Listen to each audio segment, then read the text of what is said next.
علیکم ورحمۃ اللہ وبرکاتہ۔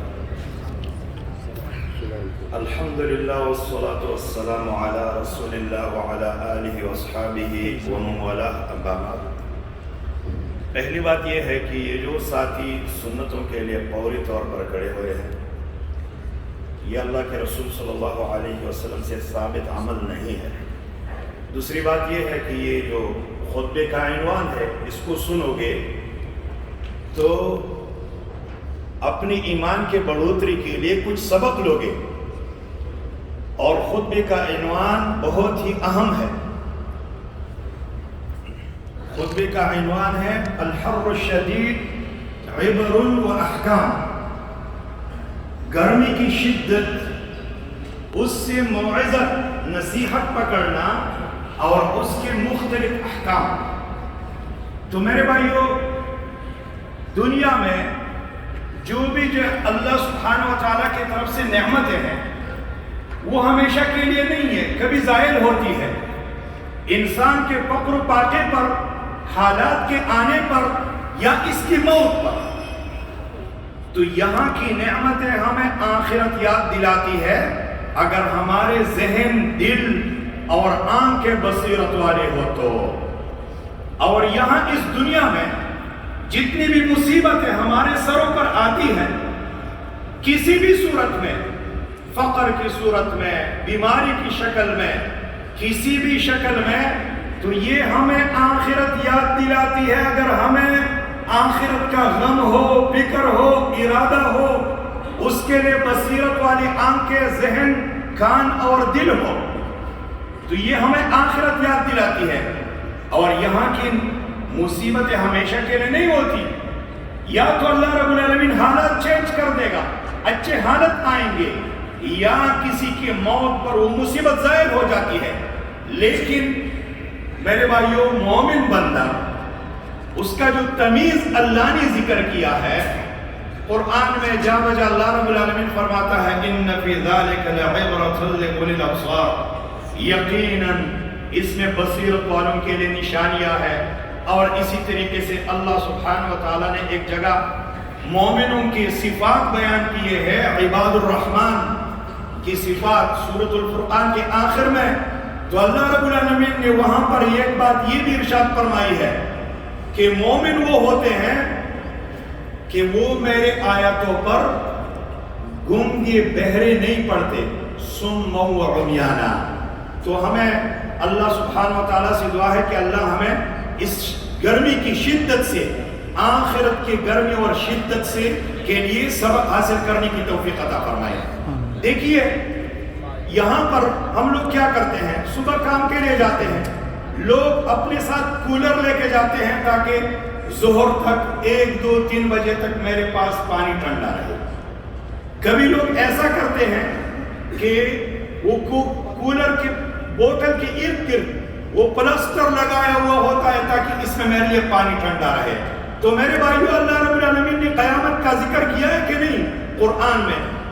جا بجا اللہ رب العالمین نے آخرت کے دن کا ذکر کیا ہے، آنکھ کا ذکر اللہ رب العالمین نے اس طرح کیا ہے، نحن جعلناها تذکرۃ ومتاعا للمقوین، ہم نے دنیا کے آنکھ کو تمہارے لیے عبرت بنا دیا ہے، اور مسافروں کے لیے جو ہے نا ایک وقت کا فائدہ ہوتا ہے، کیونکہ اس وقت مسافر صحرا میں ہوتے تھے اور سردی کے دنوں میں ان کے لیے آگ کی ضرورت ہوتی تھی، حالانکہ گرمیوں میں بھی آگ کی ضرورت ہوتی ہے، لیکن اللہ رب العالمین نے بالخصوص سردی کے دنوں کا ذکر کیا ہے۔ تو میرے بھائیو، اس سے اگر کوئی عبرت اور نصیحت پکڑے، اس کے لیے عملی زندگی اپنانا آسان ہوگا، عملی زندگی اس کے لیے اپنانا آسان ہوگا۔ اور اگر یہ ایسا گنگا اندھا بہرا ہو، گرمی زائل ہو جائے گی، ٹھنڈی کا موسم آئے گا، پھر وہ موسم ختم ہوگا، پھر گرمی آئے گی۔ اسی طریقے سے اس کے 60-70 سالہ زندگی گزرے گی اور اس نے آخرت کے لیے کوئی فکر مندی نہ کی ہوگی۔ میرے بھائیو، آخرت کی فکر مندی کے لیے اللہ کے رسول علیہ السلام نے کئی احادیث بتائیں، اپنے جو ہے نا فرامین ہمیں دیے ہیں کہ ہم جو ہے نا آخرت کے دن کے گرمی کو یاد کریں۔ جس طرح شیخ نے خطبے میں آخرت کے دن سورج کی حالت کا بیان کیا ہے کہ مقدار میل، 1 میل کی مقدار پر اللہ رب العالمین بندوں کے قریب سورج کر دے گا۔ یہاں پر تو دن گزر جاتا ہے، شام ہو جاتی ہے، اور پھر جو ہے نا بندہ مکیف میں پوری رات گزارتا ہے۔ وہ ایسا دن ہے کان مقدارو 50,000 سنہ، 50,000 سال کا دن ہے۔ 1 نہیں، 2 بندے نہیں، ہزاروں بندے نہیں، لاکھوں نہیں، آدم علیہ السلام کے پہلے بیٹے اور بیٹی سے لے کر آخری بیٹے اور بیٹی تک سب ایک میدان میں کھڑے ہوں گے، اور اللہ کے رسول علیہ السلام نے فرمایا حفاتن عراتن غرلا، پاؤں پر کوئی جوتے نہیں ہوں گے، سر پر جو ہے نا اسی طریقے سے جسم پر کوئی کپڑا نہیں ہوگا، اور سر پر جو ہے نا کوئی چادر، کچھ بھی نہیں ہوگا، اور اللہ سبحانہ و تعالیٰ بغیر ختم کے اپنے سامنے اللہ رب العالمین بندوں کو کھڑا کرنے والا ہے۔ تو میرے بھائیو، یہ شیخ نے جو شروع خطبہ میں باتیں وہ بیان کیے ہیں، اس کا میں نے آپ بھائیوں کے سامنے خلاصہ دیا ہے۔ میں ایک اور بات کی طرف آپ لوگوں کا ذہن وہ مبذول کرنا چاہتا ہوں، وہ یہ ہے میرے بھائیو، الحمدللہ ہم مسجد میں بیٹھے ہوئے ہیں، جامع مسجد میں، ہم مسلم ہیں، لیکن ہم مسلم کن کے وجہ سے ہیں ان کو یاد کریں، کیونکہ ان کے بارے میں حدیث کی کچھ الفاظ ہے، میں نے پہلے بھی ایک موقع پر بیان کیے تھے، آج بھی آپ بھائیوں کے سامنے بیان کرتا ہوں۔ وہ یہ ہے، انس بن مالک رضی اللہ عنہ کہتے ہیں کہ ہم اللہ کے رسول کے ساتھ جہاد کے لیے نکلے، دوپہر کے وقت ہم ایک جگہ آرام کرتے، تپتے صحراؤں میں، تپتے ریگستانوں میں، کوئی درخت نہیں ہے، پانی نہیں ہے، وَكَانَ يَسْتَظِلُّ أَحَدُنَا بِكِسَائِهِ، ہم میں ہر کسی کے پاس اتنا سایہ ہوتا تھا جتنا کہ سایہ اس کے چادر سے اس کو مہیا ہوتا تھا۔ اللہ کے بندوں، ایسے لوگوں پر لوگ انگلیاں اٹھاتے ہیں، میڈیا بھرا ہوا ہے ایسے لوگوں پر انگلیاں اٹھانے سے۔ دیکھیے، توجہ دیجیے، آپ یہاں صنعیہ میں ہو، 3-4 منزلہ بلڈنگ ہے، نیچے کے روم میں آپ رہتے ہو، لیکن صرف اے سی نہیں ہے، ایسی نہیں ہے، اور بجلی چلی گئی ہے، آپ کو نیند آتی ہے؟ ایمان سے بتاؤ، نیند آتی ہے؟ نہیں آتی۔ گرمی کی تپش کی وجہ سے ان صحابہ کرام کو دیکھو، اللہ کے رسول صلی اللہ علیہ وسلم کے ساتھ جہاد کے لیے نکلے ہیں، اور انس بن مالک کہتے ہیں یستظل احدنا، ہم میں سے ہر کوئی اپنے لیے سایہ بناتا تھا۔ کتنا سایہ؟ برچہ گاڑ کر اور اوپر چادر پھیلا کر، یستظل بکسائہ، اور اس چادر کے نیچے سایہ پکڑ کر کچھ وقت کے لیے آرام کرتا، اور پھر ان تپتے صحراؤں کا، ریگستانوں کا جو بغیر پانی کے یہ راستہ پکڑ کر چلے جاتے تھے اللہ کے رسول صلی اللہ علیہ وسلم کے ساتھ جہاد کے لیے۔ یہاں تک کہ اسلام غالب ہو گیا، اور اللہ رب العالمین نے کفر اور کافروں کو مغلوب کر دیا۔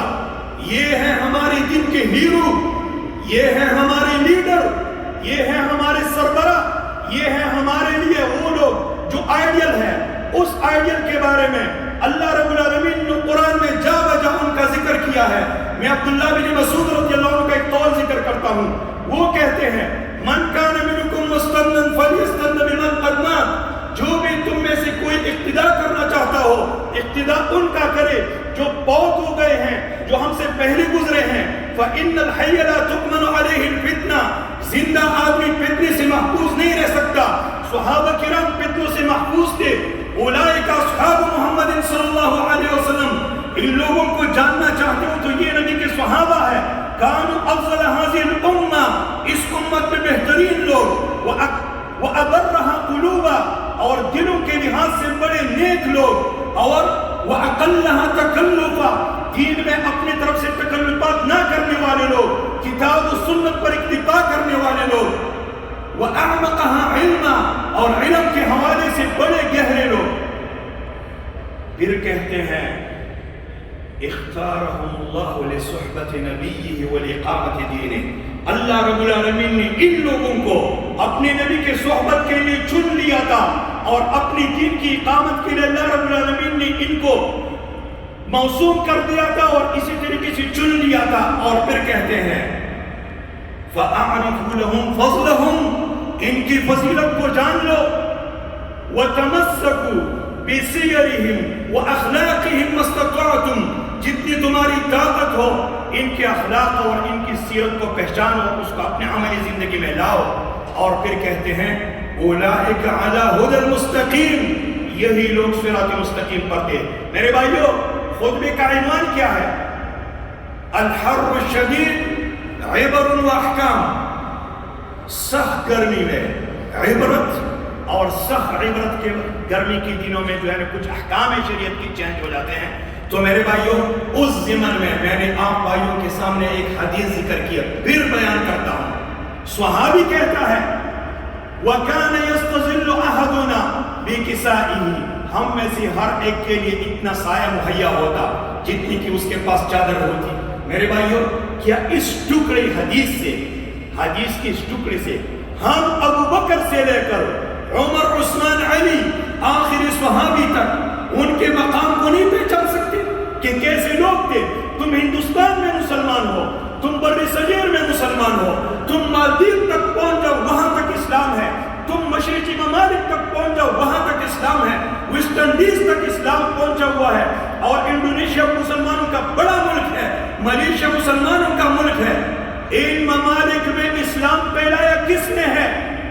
بتاؤ میرے بھائیو۔ صحابہ کرام نے، ان کی محبت ہمارے اوپر فرض ہے۔ کیوں؟ قرآن فرماتا ہے اولئک کتب فی قلوبہم الایمان وایدہم، اللہ رب العالمین نے ان کی دلوں میں ایمان کو ثبت کر دیا تھا، اور اللہ رب العالمین نے ان کی دلوں میں ایمان لکھ دیا تھا۔ دیکھیے، اولئک کتب فی قلوبہم الایمان وایدہم بروح منہ، اپنے طرف سے اللہ رب العالمین نے ان کی تائید کی تھی۔ آئیو توجہ دو، توجہ، اللہ رب العالمین فرماتا ہے وَلَكِنَّ اللَّهَ حَبَّبَ إِلَيْكُمُ الْإِيمَانِ، اے میرے نبی کے صحابہ، میں نے تمہیں ایمان محبوب بنا دیا ہے۔ کیا چیز؟ بھائیو، ہم مسجد آتے ہیں جمعے کی نماز کے لیے، ہمارے ارادے اور دلوں کی نیت بدل جاتے ہیں، باہر سبزیاں خریدنے کے لیے، باہر ایک دو ٹائم کے سالن کو بنانے کے لیے نیت چینج ہو جاتی ہے، ارادہ چینج ہو جاتا ہے۔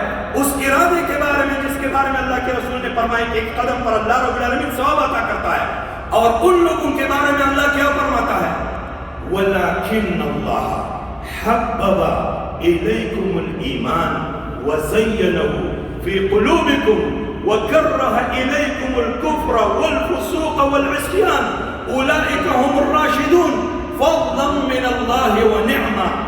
اے میرے نبی کے صحابہ، میں نے تمہیں ایمان محبوب بنا دیا ہے، اور تمہارے دلوں میں ایمان کو خوبصورت، خوشنما مزین کر دیا ہے۔ کفر، فسق، نافرمانی، اللہ فرماتا ہے کہ میں نے تمہاری دلوں میں اس کے لیے کراہت اور نفرت پیدا کی ہے۔ یہ ابو بکر سے لے کر، ابو بکر کا مقام تو وہ ہے جس سے لوگوں کی ٹوپیاں گر جاتی ہے، آخری صحابی تک، یہ سب کے بارے میں اللہ رب العالمین فرماتا ہے۔ کیوں؟ اللہ فرماتا ہے وَكُلًّا وَعَدَ اللَّهُ الْحُسْنَى، سب کے ساتھ اللہ رب العالمین کا وعدہ ہے حسنہ کا، اور اللہ سبحانہ وتعالی فرماتا ہے رضی اللہ عنہم ورضوا عنہ، اللہ ان سے راضی ہوا ہے، یہ اپنے رب سے راضی ہو گئے ہیں۔ ذَلِكَ لِمَنْ خَشِيَ رَبَّهُ، اللہ کی رضا کا یہ سرٹیفکیٹ تا قیامت اور اس شخص کو ملے گا جو ان صحابہ کرام کے راستے پر آ جائے۔ میرے بھائیو، صحابہ کرام دی سمپل آف اسلام، نمونہ ہے اسلام کا، قرآن نے بتایا ہے کہ وہ نمونہ ہے۔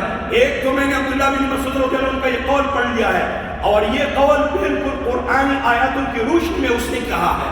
اللہ سبحانہ وتعالی فرماتا ہے وَمَن يُشَاقِقِ الرَّسُولِ مِن بَعْدِ مَا تَبَيَّنَ لَهُ الْهُدَى وَيَتَّبِعْ غَيْرَ سَبِيلِ الْمُؤْمِنِينَ نُوَلِّهِ مَا تَوَلَّى وَنُصْلِهِ جَهَنَّمَ وَسَاءَتْ مَصِيرًا، جو بھی رسول کی مخالفت کرے اور صحابہ کرام کے راستے کو چھوڑ کر کہیں اور جائے، یہی لوگ ہیں کہ ہم نے ان کے اوپر ان کے مہار کو ڈال دیا ہے۔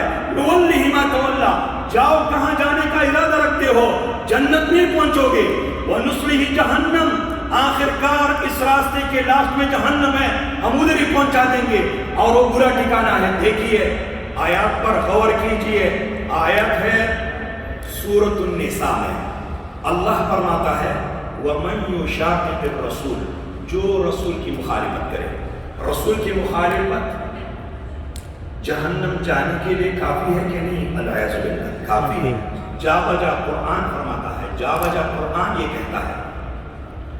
لیکن اللہ بتانا چاہتا ہے کہ اس نبی نے جو دعوت دی ہے اور وہ دعوت جو ہے نا قبول ہو گئی ہے صحابہ کرام کے شکل میں، تو وہ اسلام کا سیمپل ہے، وہ اسلام کا نمونہ ہے. اللہ نے اسی نمونے کو ذکر کرتے ہوئے کیا فرمایا؟ وَيَتَّبِعْ غَيْرَ سَبِيلِ الْمُؤْمِنِينَ، سبیل المؤمنین کو چھوڑ کر کہیں اور جائے. سبیل المؤمنین ہم ہیں، سبیل المؤمنین ہم سے پچھلے جو یہ پیڑھی گزری ہے وہ ہے 1918 ہے، 1917 ہے، 19 ہے. سبیل المؤمنین ابو بکر سے لے کر آخری صحابی تک ان کا راستہ ہے سبیل المؤمنین.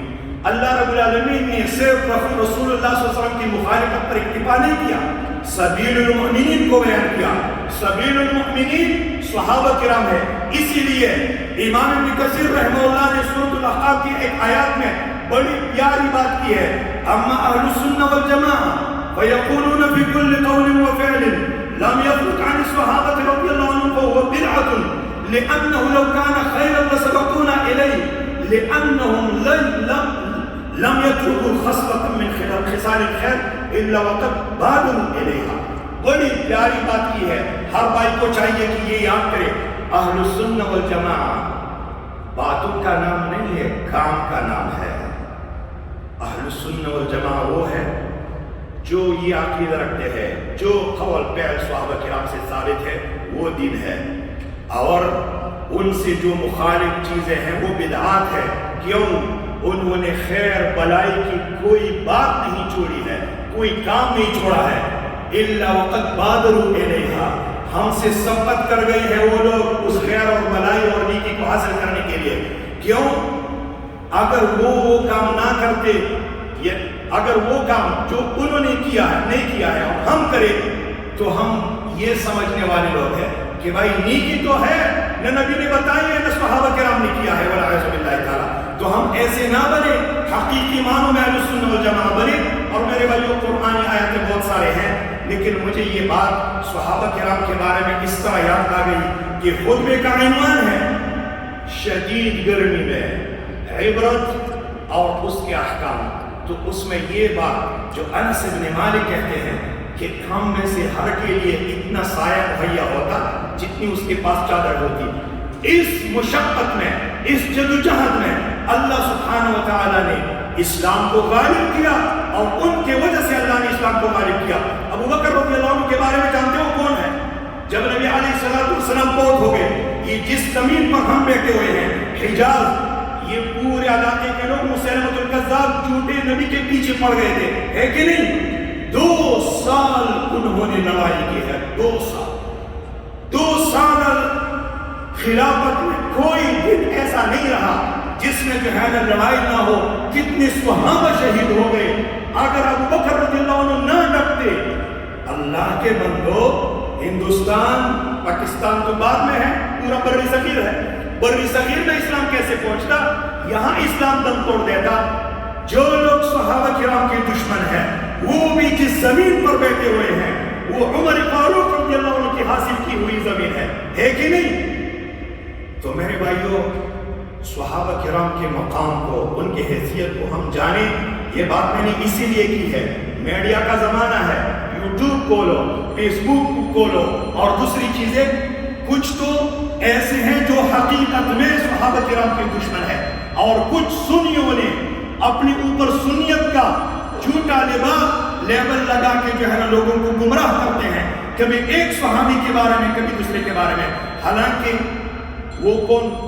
صحابہ کرام کون ہے بھائی؟ انسان ہے، پیغمبر نہیں ہے، انسان ہے، اور اللہ کے چنے ہوئے خاص لوگ ہیں نبی کی صحبت کے لیے. تو میرے بھائیوں، اللہ رب العالمین نے ان کی وجہ سے دین کو غالب کیا ہے، نافذ کیا ہے، اور ہمیں اسلام پہنچائے ان کی جدوجہد کی وجہ سے. اگر ان کے درمیان کچھ حالات آئے ہیں تو کیا اس کے بارے میں پیشن گوئی پہلے سے رسول اللہ نے کی تھی یا نہیں کی تھی؟ تو سب کے بارے میں ہم سکوت رکھتے ہیں. کیا رکھتے ہیں؟ سکوت رکھتے ہیں. السکوت فی مشاجرات الصحابہ، صحابہ کرام کے درمیان جو اختلافات ہیں اس میں سکوت کریں گے. ایک باادب بیٹا اپنے باپ اور چاچا، اپنے تایا اور اپنے والد کے لڑائی میں بولتا ہے؟ نہیں بولتا ہے. کہتے ہیں بھئی وہ بھائی ہے، وہ کون ہے؟ تو ہم باادب رہنے کے لیے، ہمیں باادب رہنے کے لیے ان کے بارے میں سکوت کرنا چاہیے. اور آخری بات آپ بھائیوں کے سامنے عرض کروں وہ یہ ہے، جن کے دعوے کیے جاتے ہیں وہ ہمارے ہیں. وہ کون ہے؟ وہ ہمارے ہیں. ان میں سے ابو الحسنین ابو تراب امیر المؤمنین علی بن ابی طالب رضی اللہ عنہ، ان کے بارے میں ایک حدیث ذکر کرتا ہوں، بات کو ختم کرتا ہوں. وہ کہتے ہیں انہوں نے اپنے خاص فوجی کو بھیجا، ابو حیاج الاسدی کو، اور کیا کہا؟ الا ابعث، کیا میں اس کام کے لیے آپ کو نہ بھیجوں جس کام کے لیے مجھے اللہ کے رسول نے بھیجا ہے؟ جس کام کے لیے مجھے اللہ کے رسول نے بھیجا تھا وہ کام کیا ہے؟ اللہ تدع قبرا مشرقا الا سویتہ، کوئی قبر اونچی نہ چھوڑو، اس کو زمین بالش برابر کر دو. ہمارا عقیدہ یہ ہے جو حدیث علی بن ابی طالب رضی اللہ عنہ سے ثابت ہے کہ قبر ایک بالش برابر مٹی کا ڈھیر ہوتا ہے. کیا ہوتا ہے؟ 3 خلفاء کی قبریں تو مشہور ہے، معروف ہے. ایک تو شیخین کی قبر ہے. اللہ رب العالمین نے چاہا کہ ان کو اپنے نبی کے ساتھ اسی طریقے سے سنائے، اور وہ ہو گیا. اور قیامت کے دن اسی طرح اٹھیں گے. اللہ ہمیں ان کے سائے میں اٹھائے اور اللہ رب العالمین ان کے ساتھ ہمارے حشر فرمائے. اللہ رب العالمین ان کے پیچھے چلنے والوں کے ساتھ ہمارے حشر فرمائے. اللہ کرے کہ قیامت کے دن حوض کوثر پر ہمیں ملاقات نصیب ہو ابوبکر کا، اور اسی طریقے سے ملاقات نصیب ہو عرش کے سائے کے نیچے. اور اسی طریقے سے جب یہ 2 ملاقاتیں ثابت ہو جائے، صبح شام ہم جب چاہیں گے تو جنت الفردوس میں ابوبکر، عمر، عثمان، علی ان کی ملاقات کے لیے ہم جائیں گے. تو میرے بھائیوں، ایک تو یہ 2 ہے جن کو اللہ رب العالمین نے اپنے نبی کا قرب جس طرح دنیا میں دیا تھا، اسی طریقے سے موت میں بھی اللہ رب العالمین نے وہ قرب اور وہ نزدیکت اللہ نے دی ہے. ایک ہے عثمان رضی اللہ عنہ، ان کی قبر بھی معروف ہے. ایک ہے امیر المؤمنین علی بن ابی طالب رضی اللہ عنہ. اللہ کی قسم ان کی قبر وہ نہیں ہے جس کے لیے پاکستان ہندوستان سے لوگ وزٹ لگا کے لاکھوں روپے خرچ کر کے آتے ہیں نجف اشرف. میرے بھائیوں، یہ قبر مغیرہ بن شعبہ رضی اللہ عنہ کی ہے. کن کی ہے؟ اور یہ 400 سالوں کے بعد ایک صحابہ کرام کا دشمن آیا تھا محیص الدولہ، اور اس نے کہا کہ یہ علی بن ابی طالب رضی اللہ عنہ کی قبر ہے. حالانکہ علی بن ابی طالب رضی اللہ عنہ کی قبر کے بارے میں 3 اقوال ہیں. یہ ایک قول یہ ہے کہ ان کو نامعلوم جگہ پر دفنایا گیا تھا.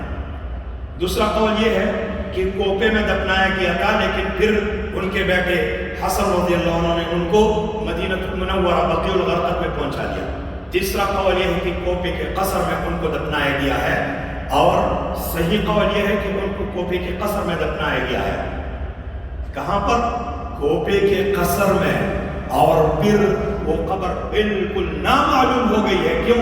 اس زمانے میں جو فتنہ تھا اور ان کے جو دشمن تھے خوارج، عبدالرحمن بن ملجم الخارجی، اور اسی طریقے سے ان کے پیروکار پیچھے چلنے والے، تو ان کے خوف کی وجہ سے کہ یہ بے ادبی نہ کرے، گستاخی نہ کرے، تو قبر جو ہے نا معلوم جگہ پر ہے.